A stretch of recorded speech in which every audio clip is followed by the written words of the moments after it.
Bom dia a todos. Vamos só começar mais um dia. Vamos fazer a prece. Vamos agradecer a Deus por mais uma oportunidade, por mais um dia estar aqui, encarnado nesse planeta maravilhoso, por estar aqui no Brasil. Agradecer a Deus por mais um dia a porta dessa casa estar aberta, por mais um dia estar tendo atividade. Agradecer aos protetores, aos nossos e aos protetores da casa. Agradecer a Silvia, que veio trazer um pouquinho mais de conhecimento para nós. E pedir a Deus que a gente possa absorver o máximo de informação possível e que possamos pôr em prática. Que assim seja, graças a Deus.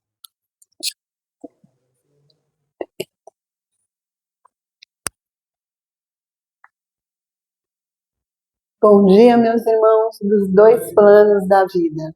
Agradeço a oportunidade de mais uma vez estar nessa casa para a gente poder refletir um pouquinho sobre os ensinamentos que Jesus nos trouxe quando esteve aqui, né, no planeta. E eu gostaria de começar, o Eduardo já fez, né, ele iniciou a oração, aí eu peço licença para ele para fazer uma outra, porque oração nunca é demais. O que a espiritualidade nos ensina é que orações feitas assim, com as nossas palavras, que vêm do nosso coração, elas têm muito valor. A gente não precisa, para fazer uma oração, para pedir alguma coisa para o Senhor, ela tem que vir do coração. Não importam as palavras, só importa a fé que a gente tem. E essa oração, eu gosto muito dela, ela é a oração do servo imperfeito. E a maioria de nós que está no planeta somos servos imperfeitos. Essa oração é do nosso irmão, o espírito Albino Teixeira, que foi extraída do livro A Luz, que foi extraída do livro A Luz da Oração, psicografada por Chico Xavier, a edição da Boa Nova.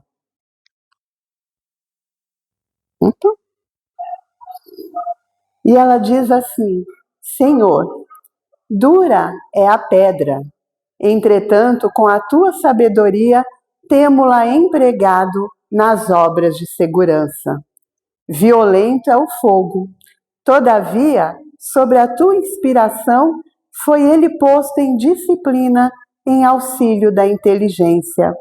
Agressiva é a lâmina, no entanto, no influxo do teu amparo, vemo-la piedosa na caridade da cirurgia.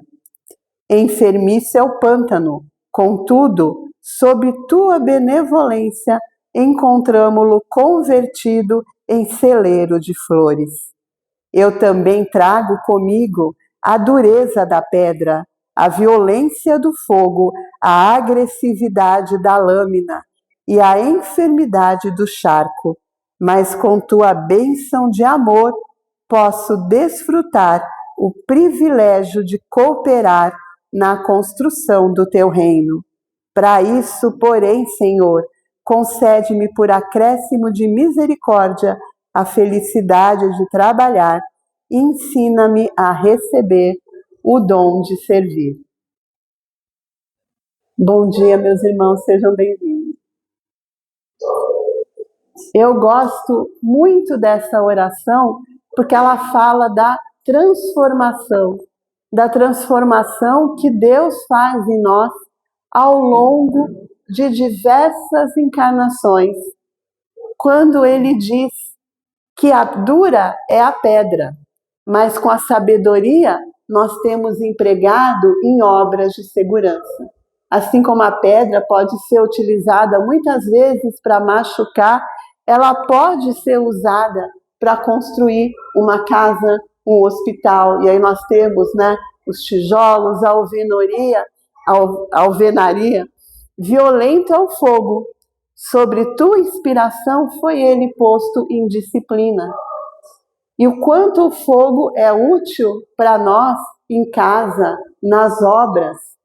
Fala também da agressividade da lâmina, mas como uma lâmina é necessária numa cirurgia que nos cura, para obras do bem. Fala do pântano. Você pensa num pântano, enfermiço é o pântano, você pensa num lugar sombrio, mas ele está cheio de flores. E essas transformações também tem na gente. A agressividade, a violência, que podemos não ter agora, mas em outras encarnações elas vieram conosco. E as oportunidades que Deus nos dá de regeneração a toda encarnação vai nos transformando. Quantos de nós éramos agressivos e hoje somos pessoas que correm atrás da paz, que buscam a paz? Então, quantos de nós saímos da sombra para a luz e temos ainda muitos irmãos que estão em busca? Mas a espiritualidade, ela sempre fala, né? Dos irmãos que estão em busca de luz. Ninguém vive eternamente na escuridão. E aí nós vamos falar um pouco hoje, vamos refletir sobre os ensinamentos da parábola do filho pródigo, que está em Lucas, capítulo 15, versículo 11 a 37. Quando teve no nosso planeta, Jesus falava por parábolas, e daqui a pouco nós vamos ver por quê. E elas são maravilhosas. A parábola do filho pródigo, a do bom samaritano, que eu já tive a oportunidade de palestrar sobre ela, da figueira seca, os trabalhadores da última hora, todas elas traziam ensinamentos importantes sobre como funciona a justiça divina. Só que o povo daquela época, a gente está falando de uma cultura de mais de 2000 anos, eles não tinham ainda condições de compreender o que tinha os ensinamentos. Para eles era a história pela história, mas tinham muitos ensinamentos sobre a justiça divina ali. Muitos séculos depois, antes de Jesus partir, ele disse: eu vou para que o Consolador venha. Se eu não for, o Consolador não virá. E o Consolador é o Espiritismo, que vai nos traduzir, à luz da doutrina, os ensinamentos deixados pelo Cristo. Porque hoje nós temos condições de pegar uma parábola, de refletir e de entender os ensinamentos dela, coisa que eles ainda não tinham naquele tempo. Mas a espiritualidade nos diz que ainda não nos foi revelado tudo, porque nós ainda, eles dizem, vocês não têm nem vocabulário para compreender certas coisas. Ou seja, existem determinados ensinamentos, determinadas palavras que nós nem conhecemos para ter a compreensão. E eles dizem que ao longo das décadas, com o desenvolvimento da física quântica, muitas outras coisas nos serão reveladas. Então é sempre no tempo de Deus. Até nas nossas vidas, a gente tem pressa de que as coisas aconteçam. É lógico, somos humanos, eu também tenho, mas é sempre no tempo de Deus. O tempo de Deus é perfeito, porque Ele sabe coisas sobre nós que nem nós sabemos. Bom, então nós temos que, antes de falar da parábola, nós precisamos relembrar de 3 coisas. O que é uma parábola? Parábolas são pequenas histórias que têm o objetivo de falar de coisas da vida, da moral, de forma simples, onde cada elemento da parábola tem um significado específico. Como eu já disse, é muito além daquilo que está na história. E por que Jesus muitas vezes falava por meio delas? Bom, na cultura hebraica na qual Cristo estava inserido, as pessoas, principalmente as mais velhas, se utilizavam de parábolas para ensinar coisas sobre a vida, sobre Deus, sobre o nosso relacionamento com o Deus, sobre o nosso relacionamento com os outros e com nós mesmos. No Antigo Testamento, e a gente não pode se lembrar que nós temos o Antigo Testamento, que foi, escrito ali, trazendo as leis de Moisés, que ele precisava trazer leis mais duras, porque ele tinha acabado de tirar o povo da escravidão e era um povo endurecido. Então ele precisava trazer um Deus duro, um Deus que pune, e nós temos a boa nova. O cristão tem sempre que se lembrar disso. É a boa nova, é o Novo Testamento, é o Evangelho do Cristo que vai falar do amor de Deus, da sabedoria de Deus, de como funciona a sua justiça. No Antigo Testamento, nós vamos encontrar também passagens dos profetas, que muitos séculos antes do Cristo vir ao nosso planeta, eles já descreviam o que ia acontecer com ele. Então, aqui em Mateus, capítulo 13, versículo 34 a 35, ele diz: todas essas coisas falou Jesus ao povo em parábolas, e nada lhes falava sem parábolas, para que se cumprisse o que foi dito pelo profeta.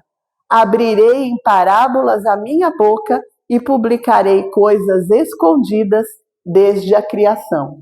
Mas isso não quer dizer que o povo fosse conseguir compreender tudo o que estava sendo passado ali. E o que é pródigo? Quando a gente procura no dicionário, existem 3 definições. Aquele que esbanja, que gasta mais do que possui ou necessita, que vai ser também o caso do filho mais novo, do filho pródigo, que gasta a fortuna que o pai deu para ele. Aquele que volta à casa dos pais depois de muito tempo e de ter levado uma vida desregrada, que é a história da parábola, o filho que retorna à casa. E nós temos um outro pródigo, aquele que distribui algo com generosidade, que também está na parábola. Quem é esse? É o pai. O pai distribui amor, perdão, paciência, com muita generosidade, que é o nosso pai, que é Deus, que tem muita generosidade conosco.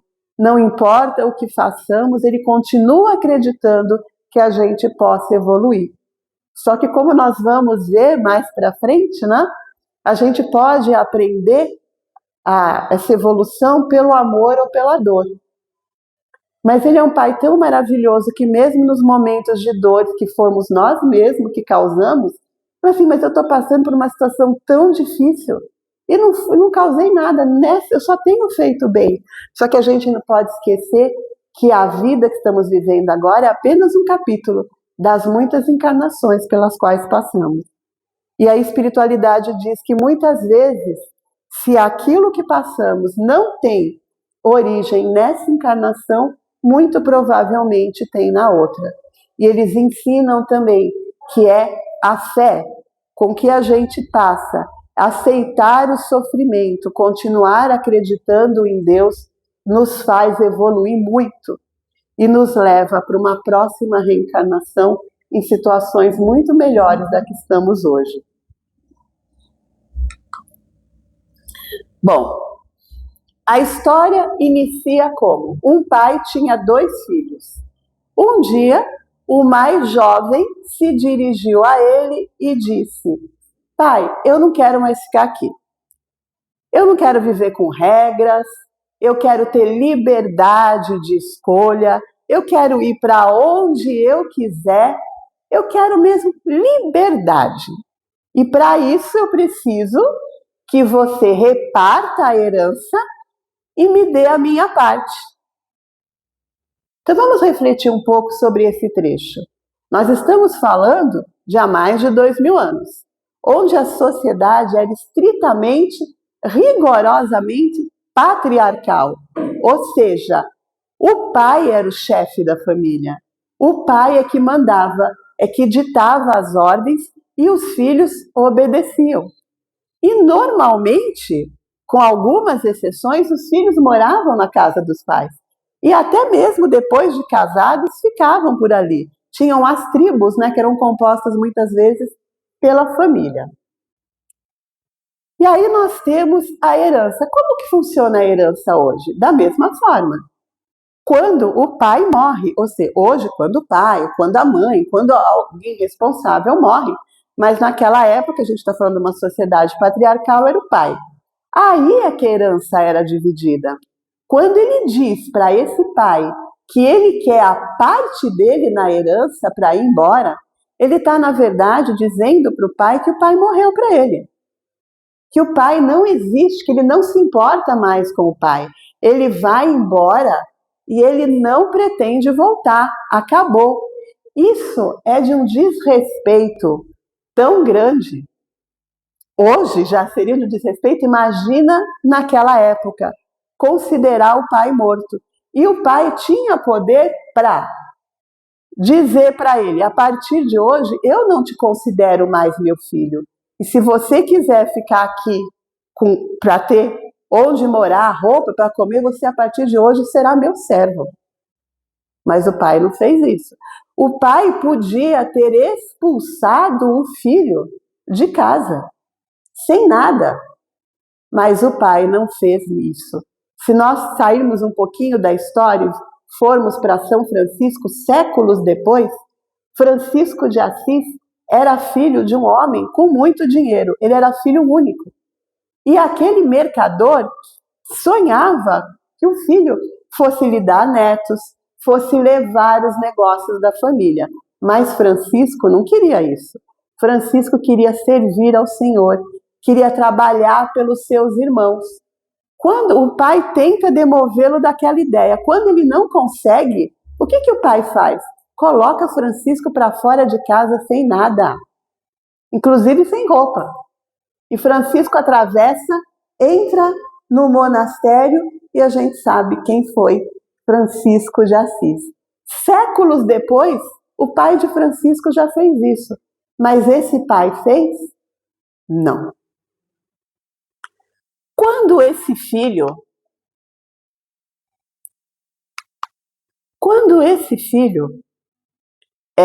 toma essa atitude, ele fica muito mal visto pelas pessoas do vilarejo, porque ele estava dando um péssimo exemplo. Para os mais velhos, havia preocupação. E se meu filho quiser fazer isso também? O que vai acontecer das tradições? O que vai acontecer com as famílias? Ah, se o meu filho fizer isso, eu mostro para ele quem manda nessa casa. E muitos filhos também pensaram, mas que é isso? Quem é ele para acabar assim com a família dele? Porque hoje, gente, muitas vezes o que acontece na casa, no apartamento, fica só ali. Só quem mora ali é que sabe. Mas naquela época, num vilarejo, tudo se sabia, nada se escondia. E devem ter jovens que devem ter pensado, poxa, essa é uma ótima ideia, mas eu não vou nem tentar isso com o meu pai, porque eu o conheço. E aí, peraí, voltei errado. O pai, então, reparte a herança, dá o dinheiro para ele fica uns dias ainda na casa do pai, aproveitando do que lá lhe era oferecido, e aí ele vai embora. Bom, nós temos, não é só o filho mais novo, o filho mais velho. Pela tradição hebraica, quando havia algum desentendimento na família, era obrigação do filho mais velho tentar mediar a situação, tentar resolver essa questão. Então ele tinha por obrigação que ter conversado com o irmão, tentado remover a ideia do irmão de ir, tentado abrir a cabeça dele, dito o que era para fazer. O filho mais velho fez isso? Não. Emmanuel nos diz que nós somos responsáveis por todo o mal que se originar do bem que nós deixamos de fazer. Então, nós não somos só responsáveis pelo mal que causamos, mas se nós temos oportunidade de fazer o bem e não o fazemos, e aquilo se originar em algum mal, nós também temos responsabilidade sobre isso. Portanto, o irmão mais velho também tem responsabilidade sobre aquilo que aconteceu com o mais novo. Mas se ele tivesse dito, se ele tivesse conversado, o irmão teria mudado de ideia? Pode ser que não, mas ele teria cumprido a parte dele. Por que isso não aconteceu? Por uma coisa muito simples que acontece ainda hoje: desentendimentos em família. Muito provavelmente os irmãos não se davam, ou se davam, o mais velho não gostava tanto assim do mais novo, provavelmente tinha ciúmes, via como alguém que tirava um pouco do amor na cabeça dele do pai, que tirava um pouco da atenção. Então esse irmão ir embora era bom para ele. E ele também se beneficiou com a divisão da herança. O irmão, então, parte.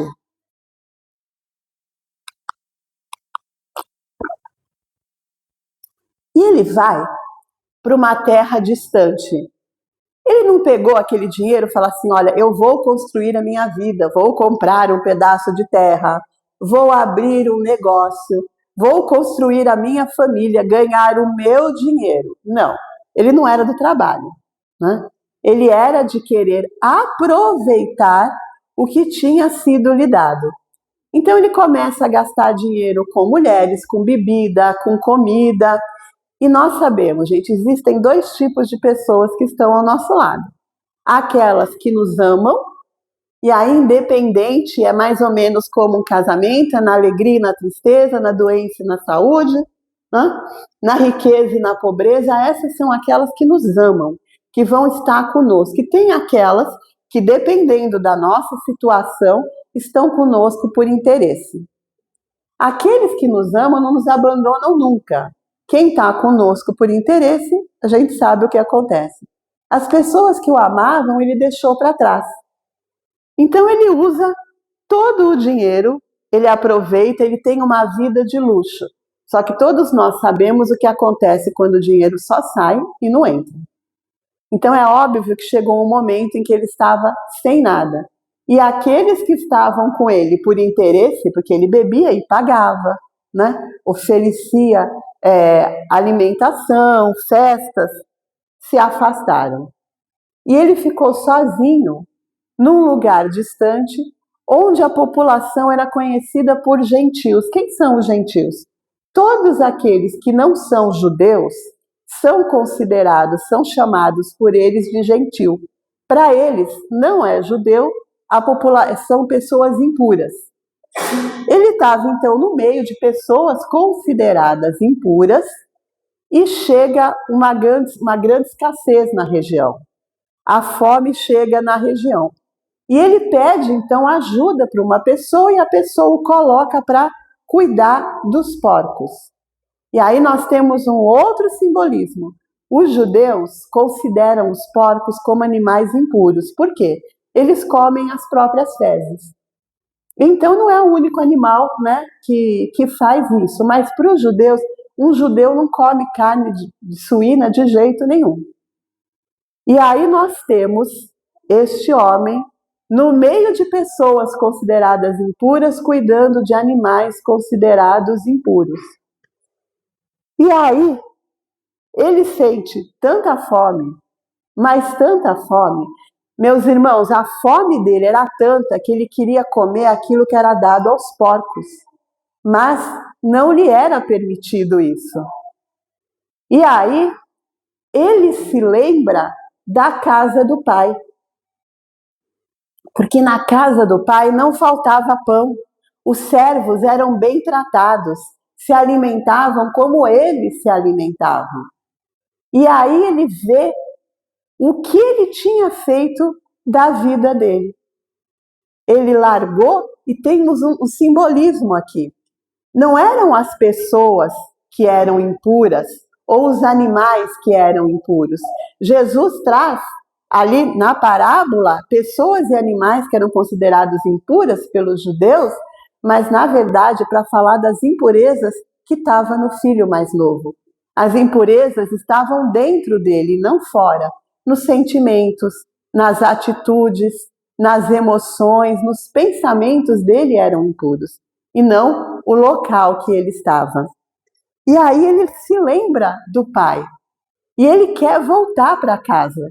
E ele pensa, então, em voltar, em pedir perdão para o pai e implorar para que o pai o aceite como servo, não como filho, porque ele não se considerava mais digno de ser tratado como filho.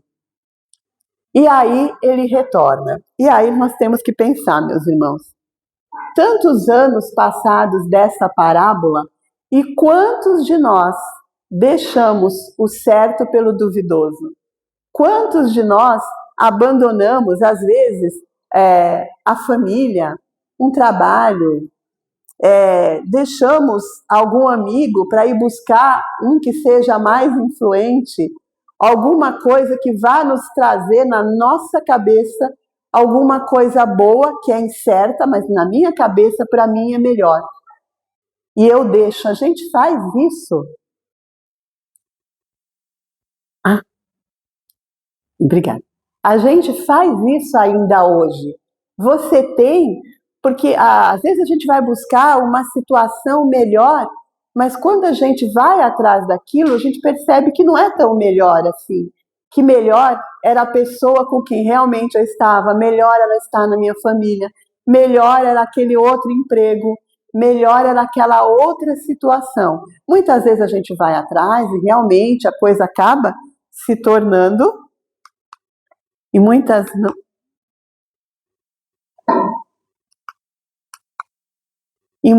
vezes realmente é melhor, mas muitas vezes não.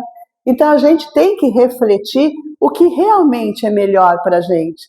Será que deixar o certo, um lugar onde eu sou querida, onde eu sou amada, é melhor realmente do que eu ir buscar uma situação que eu não sei como vai ser? E aí, meus irmãos, quantas vezes, e aí realmente a gente faz o link com a reencarnação, porque Jesus também estava tratando disso. Quantas vezes nós temos a oportunidade de reencarnar para nos melhorar? A reencarnação, com algumas exceções, ela é muito bem preparada, com exceções de espíritos que precisam reencarnar urgente, porque eles não têm condições nem de ficar no plano espiritual, porque vão ficar aprontando. A imensa maioria de nós teve a reencarnação preparada.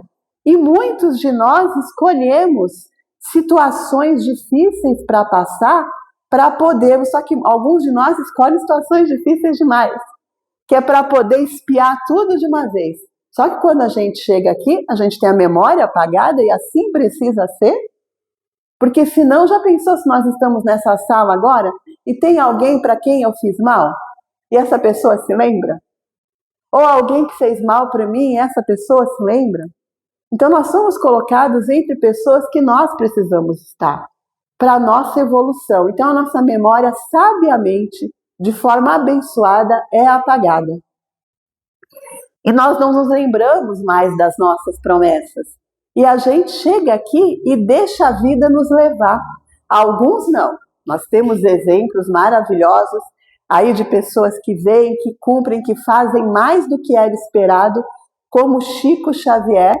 Quando Emmanuel entrou em contato com ele, se não me engano, era para ele escrever, acho que psicografar 40 livros. Se eu não me engano, foram mais de 300. Toda a obra. Então, tem alguns de nós que vêm e fazem muito mais do que é esperado. Outros, o que era esperado.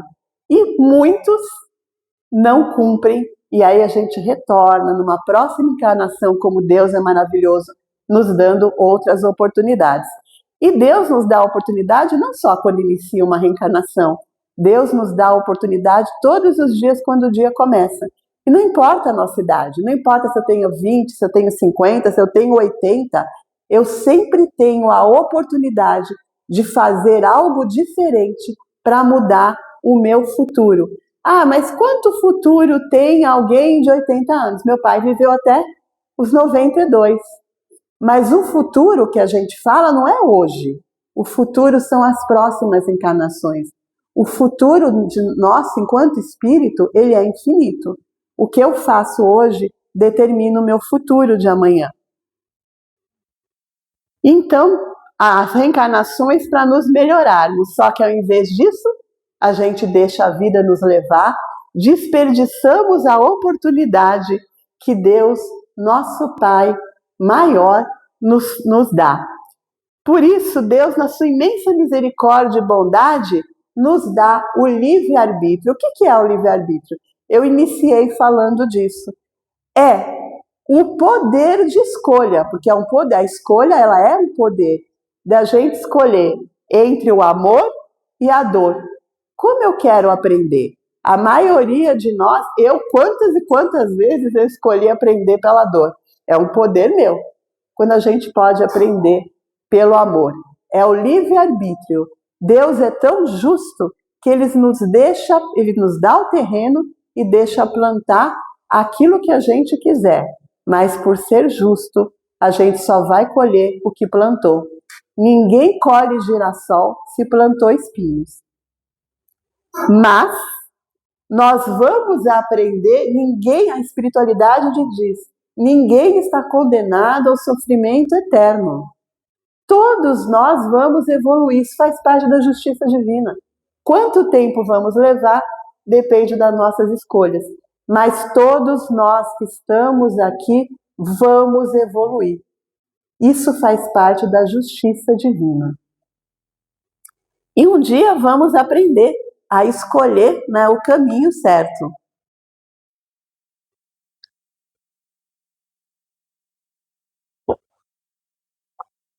Jesus nos ensina, então, no evangelho dele, que Deus é amor. E um dia, quando nós percebemos por nós mesmos que estamos no caminho errado, a gente vai para o caminho certo. E quando a gente vai para o caminho certo, a gente leva um monte com a gente. Que, quando arrependidos nós voltarmos para a casa do Pai, como esse filho voltou, quando nós nos voltarmos para Deus, como esse filho fez, e retornarmos no caminho correto, seremos recebidos pelo Pai de braços abertos, que, aliás, não nos abandona nunca, Ele está sempre conosco. Eu consigo me lembrar de algumas vezes que Deus literalmente salvou minha vida mesmo, mas eu não sei quantas outras Ele o fez sem que eu soubesse. Deus está sempre conosco. Ele nos dá intuição. Às vezes a gente vai fazer uma coisa e vem algo na nossa cabeça, não, é melhor não ir por aí, é melhor fazer outra coisa. Às vezes uma pessoa que a gente nem conhece na fila do mercado começa a conversar e nos diz algo que nos faz. Às vezes alguém que nos faz repensar. Às vezes alguém que a gente nem esperava nos ajuda. O que é isso? É o destino? É Deus. É Deus nos ajudando por meio da espiritualidade, por meio de um irmão que esteja encarnado ou desencarnado. Aí esse filho retorna. Quando ele retorna, toda a vila o vê chegando, o pai também o vê. Então vamos visualizar esse irmão chegando? Numa estrada de terra, de pedra, um homem de cabeça baixa, mal vestido, cheirando mal, com fome, com sede, humilhado. Nem de longe lembra a pessoa, o homem arrogante que saiu de lá achando que ia ser feliz. Ele tinha ficado mal visto na vila, então o fato dele voltar e ainda humilhado, né? Humilhado eles adoraram, ele voltar não. O que esse pai faz? Ele se tranca em casa para não deixar o filho entrar, ele manda os servos colocarem ele para fora? Não. Porque a gente não está falando de qualquer pai, a gente está falando de Deus, que é pródigo em amor, em perdão, em generosidade. Esse pai corre em direção ao filho. E aí tem um outro simbolismo. Na cultura, nos países árabes, uma pessoa idosa, um ancião, ele não corre. É humilhante um ancião correr. Eles usam até hoje túnicas muito longas, né? Sandálias, e se conhece nesses países a nobreza de um ancião pelo caminhar dele. Quando esse pai sai correndo para o filho, ele puxa a humilhação do filho para ele. porque era humilhante correr. Então que tire a humilhação do meu filho e traga para mim. Esse pai abraça e beija esse filho. Nos países árabes não é comum essas demonstrações de amor com os filhos. Não é que eles amem menos, não é isso. É que não é da cultura deles abraçar, beijar, como a gente faz aqui, né? Que aperta, que morde, que não sei, né? Não, eles são mais contidos. E lá os homens costumam dar um beijo no rosto de outros homens. É cultural, não é questão de quantificar o amor, tá?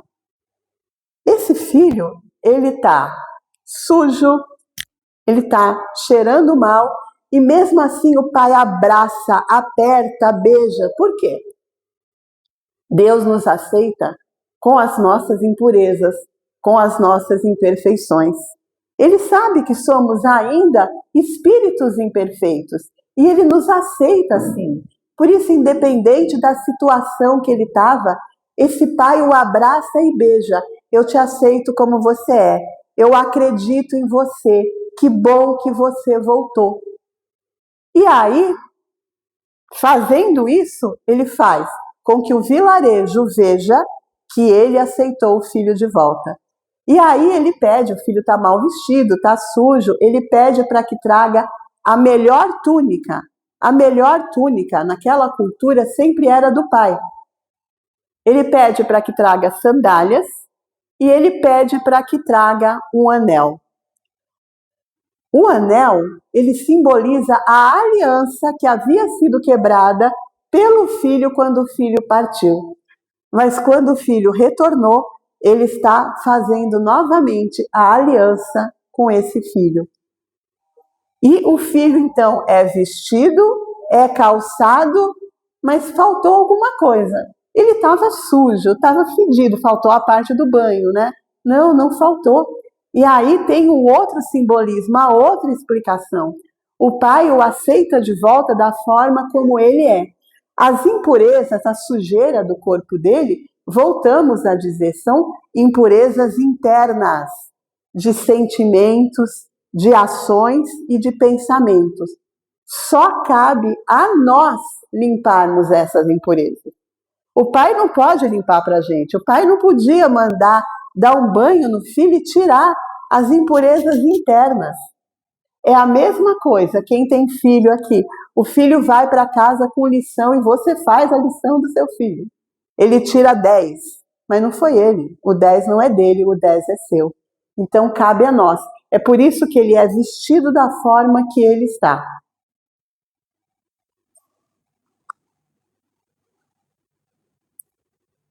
Então vamos lá. Toda sujeira que é representada nesta parábola, toda impureza, fala dos sentimentos, dos pensamentos e das atitudes más que fazem de nós almas ainda em luta contra o mal em si. Ainda em luta, porque a espiritualidade diz que vai chegar o momento em que nesse planeta vai reinar só o bem.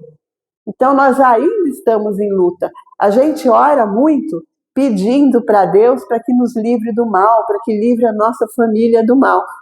Mas a gente precisa orar também pedindo para que Deus nos livre do mal que ainda permanece em nós. Que muitas vezes está lá escondidinho, mas quando chega a determinados momentos ele acaba aflorando. E já sabemos pela doutrina espírita que os erros que cometemos só cabe a nós limparmos, corrigirmos. A limpeza não seria válida se os outros fizessem por nós. Isso se chama reforma íntima. Quando a gente faz a reforma de uma casa, quanto trabalho que dá, né? Aquilo fica sujo, fica desorganizado, uma bagunça, mas quando a reforma está pronta, que coisa boa de se olhar e de se viver ali. É assim a reforma íntima. É difícil da gente trabalhar. Eu, por exemplo, sou uma pessoa que procrastino muito. A procrastinação é um atraso, né? Deixar para fazer as coisas depois, empurrando para depois, isso é uma coisa que eu tenho que limpar em mim. Então, quantos outros sentimentos que nós temos, como egoísmo, a inveja, o ciúme, a ganância, o ódio e tantos outros que ainda nos seguram num planeta, que ainda deixa esse planeta como um planeta de expiação, mas que sabemos vai estar caminhando para a regeneração. E aí a espiritualidade vai dizer o quê? Que Deus nos dá a melhor roupa, como o Pai fez, entenda-se, melhor corpo para cada encarnação. Gente, entenda-se, o melhor corpo para a nossa evolução não é o corpo mais bonito, mais saudável, esbelto, forte. É o corpo que nós necessitamos naquela encarnação para a nossa evolução. Então as pessoas, o melhor corpo é o corpo bonito. Não, é o corpo que eu preciso. Eu tenho hoje o corpo que eu preciso para a minha evolução. Para o nosso aprendizado, para a nossa evolução, para o nosso aprendizado, para que possamos, por nós mesmos, limpar aí as nossas falhas morais que viemos acumulando de reencarnação em reencarnação.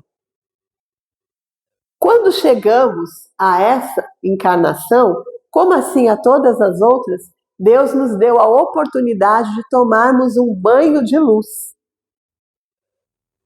E esse banho que nos permite lavar o mal que ainda trazemos. Só que muitos de nós ainda não conseguiram chegar perto, mas vamos conseguir.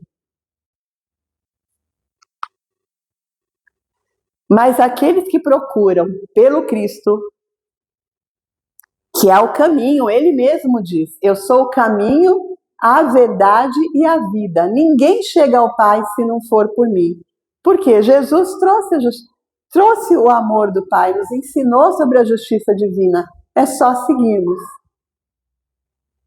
Para o entendimento. Então, aqueles que procuram pelo Cristo, que é o caminho certo para o entendimento de Deus, já conseguem tirar um tempo nessa encarnação para começarem a se banhar de luz.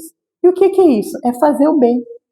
Né? É começar a fazer o bem. É tentar esquecer determinados rancores, determinadas mágoas. A mágoa que a gente guarda faz muito mais mal para a gente do que para a pessoa.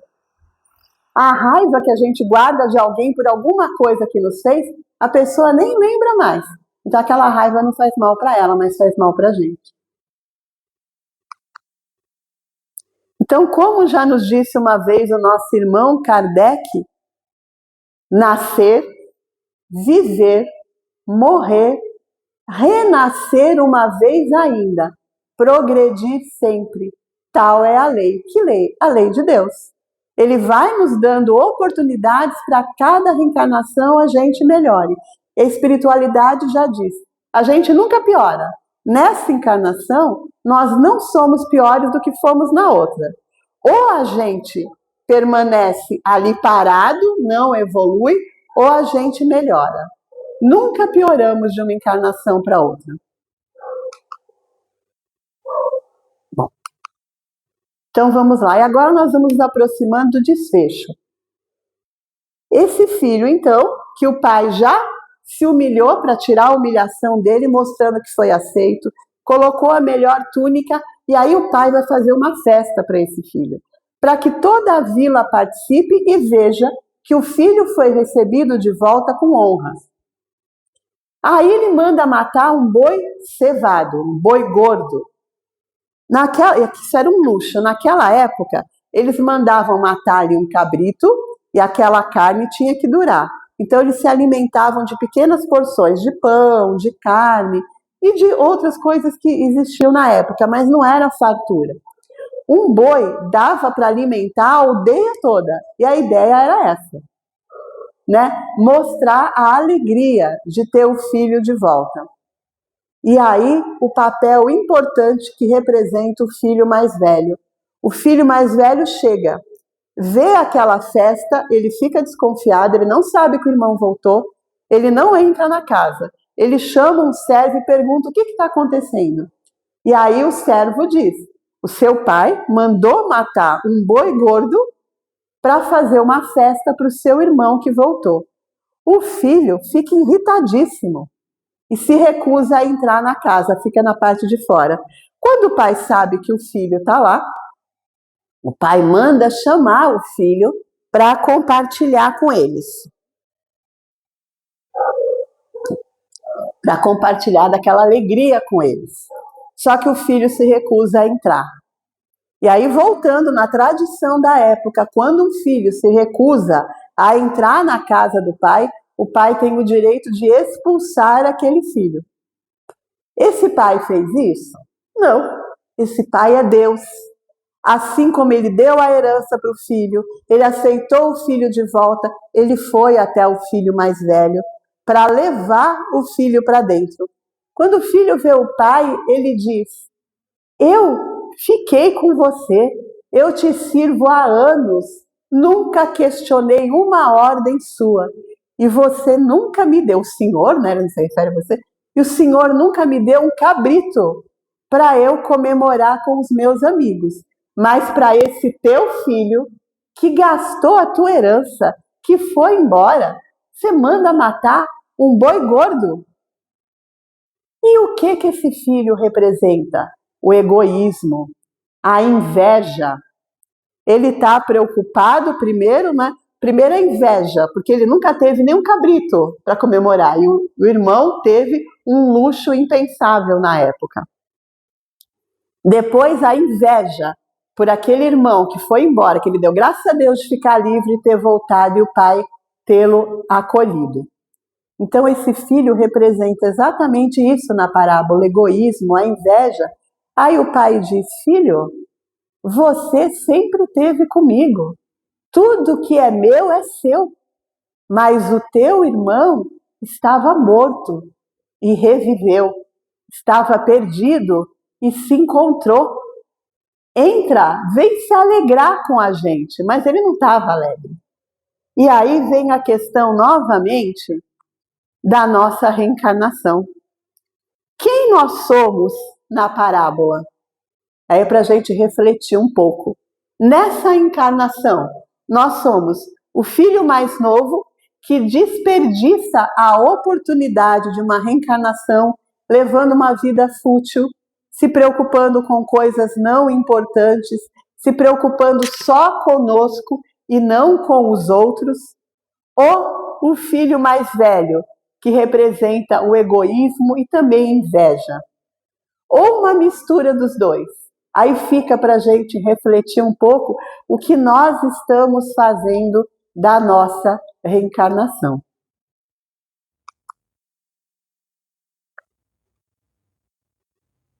Gente, Deus, a gente fala tanto, né? Nos dá tantas oportunidades.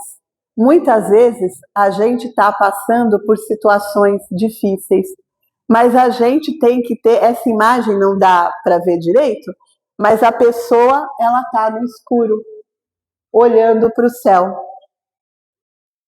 Tenhamos a certeza de que nos momentos mais difíceis das nossas vidas, naqueles em que a gente se sente perdido, e perdido muitas vezes dentro de nós mesmos, porque existem situações que a gente não sabe o que fazer. Existem situações que a gente está desesperado e muitas vezes você não tem quem buscar, você não tem coragem de buscar alguém, de falar para alguém. Então, nesses momentos que a gente se encontra envoltos nas trevas, provocadas às vezes por mágoa, por ressentimento, por abandono, por falta de reconhecimento, nesses momentos, Deus paciente e amorosamente nos busca para nos trazer de volta ao caminho do que jamais deveríamos ter saído. Porque Deus é pródigo, é cheio de amor, é cheio de bondade. Como eu disse agora há pouco, Deus, ele ou por intuição do seu mentor, da sua mentora, quantas vezes eu falei, puxa, e agora? Aí vem uma ideia fantástica, aquela ideia não foi minha, né? Toda vez que é uma ideia boa, de alguma coisa que te tira, você fala, poxa, tá aí a solução. Ou alguém que te manda uma mensagem, ou alguém que aparece na sua vida do nada. É Deus agindo. Só que a gente tem que perceber essas oportunidades. E uma coisa que a espiritualidade avisa: quando vem alguma ideia ruim, Nunca é o nosso mentor e a nossa mentora. Ore e esquece aquilo. Quando é uma ideia, porque quando às vezes a gente está passando por determinadas situações, irmãos, ainda sem luz, porque todos chegarão à luz, podem nos aproximar e trazer ideias que não são boas. Se a ideia for ruim, se provocar mal para alguém, ore e esqueça. O seu mentor, a sua mentora, vai te intuir para coisas boas. Pessoas que se aproximam de você do nada para te ajudar. É sempre Deus agindo. Por quê, meus irmãos? Deus, ele consegue enxergar muito além de nós. Deus sabe sobre nós coisas que nós nem imaginamos. E aí eu gosto muito dessa comparação aqui.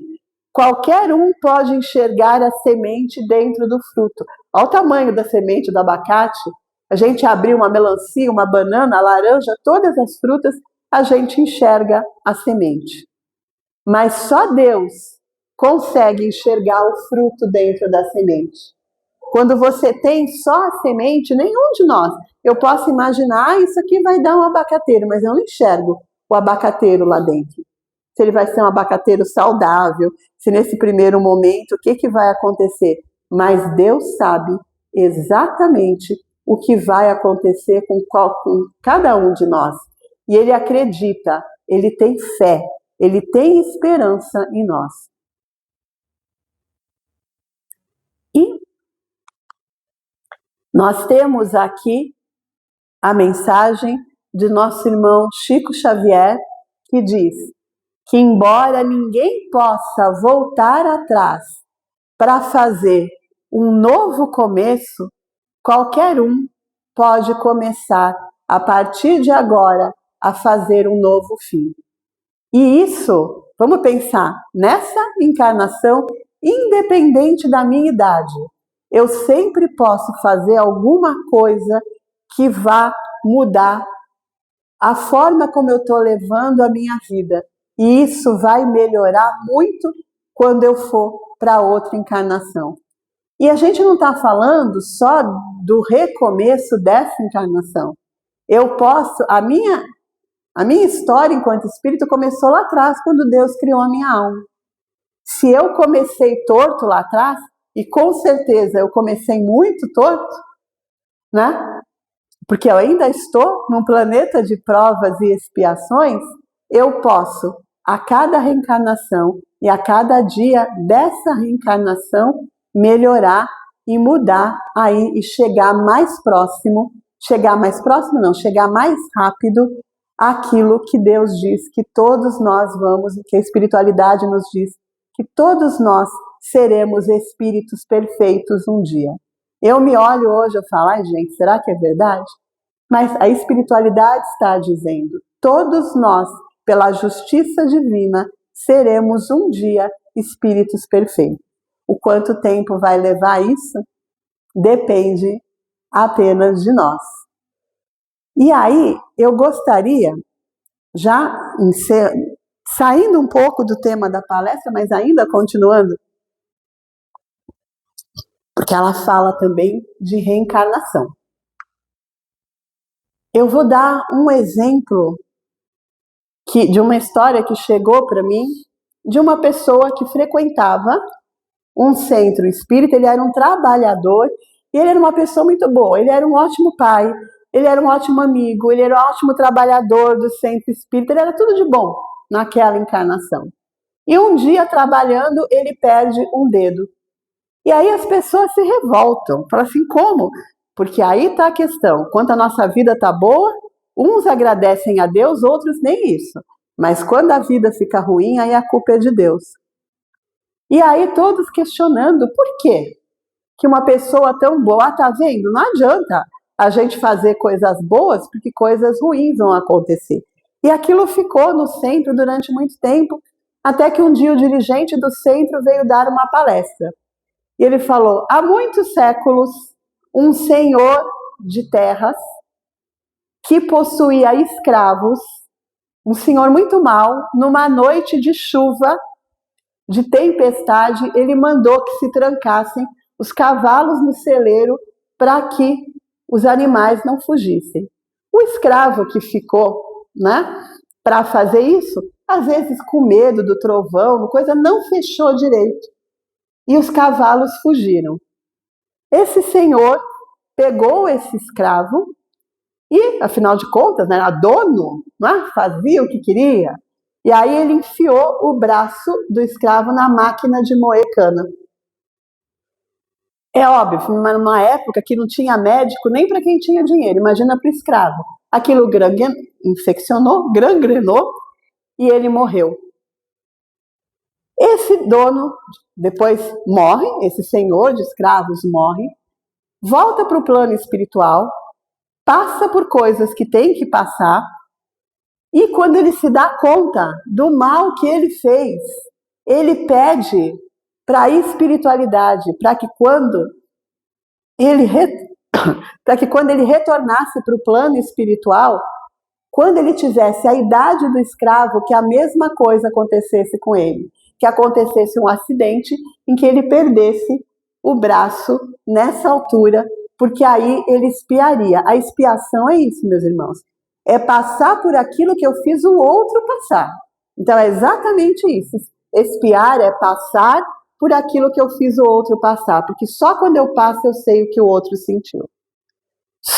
E aí o dirigente continua, só que esse irmão, nessa encarnação, voltou uma pessoa tão boa, um pai de família bom, um marido bom, um trabalhador bom, que a espiritualidade decidiu, que a justiça divina decidiu poupá-lo de perder parte do braço, mas ele havia feito um acordo, e o acordo precisa ser cumprido. Então, ele perdeu apenas um dedo, e ficou, né, claro para todo mundo por que aconteceu. Para finalizarmos, eu iniciei com uma oração, e eu queria finalizar com um poema que fala sobre a reencarnação. Já fui escravo, já fui senhor, já fui soldado, já fui civil, já fui mendigo, já fui doutor, já fui mulher, já fui homem, já fui aluno e professor. O que sou hoje, então? Uma poeira no universo? Um grão de areia no deserto? Sou pequeno na imensidão. Muito imperfeito ontem, hoje e provavelmente amanhã. Colho os frutos do passado. Hoje plantarei a caridade para amanhã colher a evolução. Assina um amigo. Eu agradeço muito a atenção de vocês e assim peço permissão a Deus para dar por término essa palestra. Muito obrigada, meus irmãos.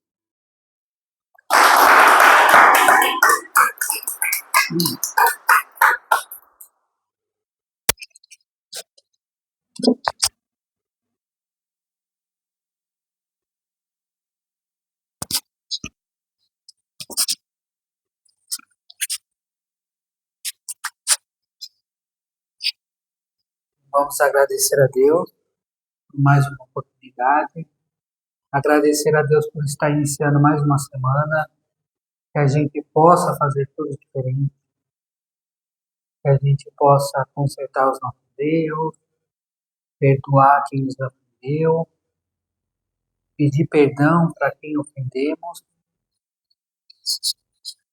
agradecer a Deus por estar aqui na Terra, agradecer a Jesus principalmente. Ele podia ter vindo aqui e falado, façam assim, mas não, ele veio aqui e vivenciou. Ele mostrou como vencer na Terra, e é só a gente seguir os passos dele que a gente também vai vencer. Que assim seja, graças a Deus.